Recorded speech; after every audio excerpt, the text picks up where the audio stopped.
গ্রিনল্যান্ডে বিশেষ দূত নিয়োগ দিয়েছেন মার্কিন প্রেসিডেন্ট ডোনাল্ড ট্রাম্প। লুইজিয়ানার রিপাবলিকান গভর্নর জেফ ল্যান্ড্রি নিয়োগ পাওয়ার পর জানান তিনি গ্রিনল্যান্ডকে যুক্তরাষ্ট্রের অংশ করার লক্ষ্যে কাজ করবেন।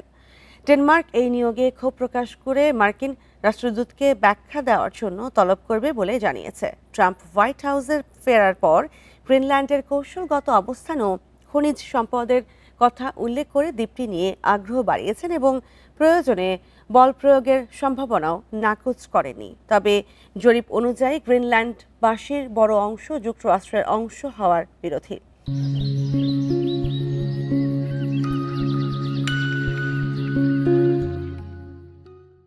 প্রায় ৫৭,০০০ মানুষের বসবাস গ্রিনল্যান্ডে, যা ১৯৭৯ সাল থেকে স্বায়ত্তশাসন ভোগ করলেও প্রতিরক্ষা ও পররাষ্ট্রনীতি এখনও ডেনমার্কের নিয়ন্ত্রণে রয়েছে।